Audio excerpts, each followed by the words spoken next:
Non-government organisations such as Doctors Without Borders.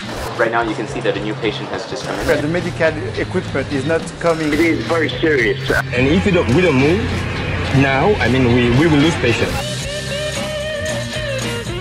You know, we can hear about a large number of people who are on the run after there's been an attack in a village or something.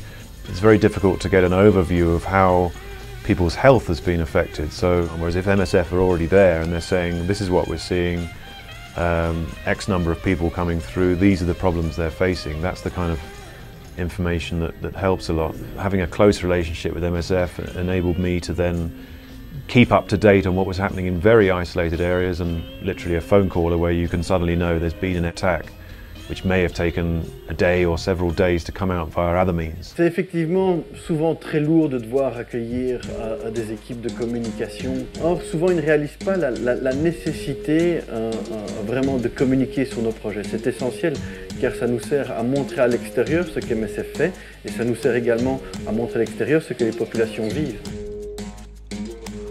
The visibility in the media is linked to our financial independence. More and more we want to work in conflict areas, areas that are very sensitive on the political landscape. And there, of course, when you have the financial backings of private donors, which means your mother, your father, the baker on the corner, these people give money to MSF without any political agenda. And that's why we need to communicate about MSF, so that these private donors know why they give money to us. And then, of course, we need to look at the local sensitivities. People don't have access to the medication because of the embargo. Currently, we have 55 admitted. So, delivery free, treatment free. One of the added values for operations when it comes to local communication is increasing acceptance. It means that the MSF doctor and the MSF nurse are able to go and do their work safely in an environment that understands them better. Many patients are too afraid to go to the hospital to seek treatment. And really we'd like to try and get some medical aid and humanitarian aid to these people. Now you imagine you have turmoil in Egypt, you've got conflict in Libya, there is the earthquake in Japan, and then we are calling the journalists about Ivory Coast. So that means really, insistently calling them and saying there's a civil war going on in this country with lots of displacement and wounded civilians, and nobody's talking about it. It is hard sometimes to convince editors that humanitarian crises are worth visiting rather than just reporting on and saying this is how many are displaced, what's the added value of us going there and meeting them and talking to them. That's the challenge that we have.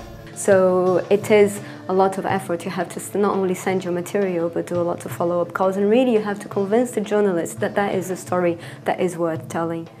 Nous sommes des acteurs privilégiés dans le sens où nous voyons des situations où personne d'autre n'a accès. Et donc nous devons, en tant que MSF, en fait communiquer sur ces situations, comme par exemple dans le cas des violences sexuelles, et de montrer au monde extérieur en fait des situations intenables. He hit and banged me against the wall to make me scream.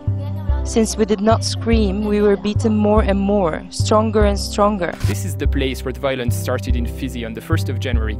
It was 7 p.m. and those who raped me were members of the military. It's very unlikely that these cases of rape in Fizi would have gotten any attention if MSF hadn't made them public.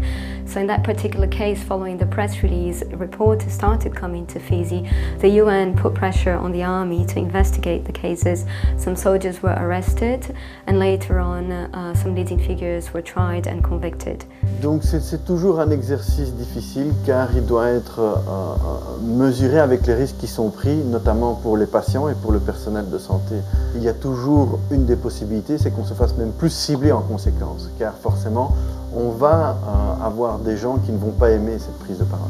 Donc, MSF est une organisation aujourd'hui qui est tellement importante que le fait de ne rien dire est déjà une communication. Oui, c'est sûr et certain que la prise de parole fonctionne, est un outil très très fort. Donc c'est l'outil que nous utilisons vraiment quand nous voulons faire un changement fort et important et quand nous pensons que nous avons déjà tout essayé quelque part. Why do you think this is happening? Why are these medical staff being targeted in this way? The city around the central business district and a little further towards the presidential palace. Médecins Sans Frontières is organizing at the moment some mobile clinics. How much supplies do you have? Do you have supplies enough for a week? No, we have supplies for 1 or 2 days. 1 or 2 days? Yeah, and then it's over.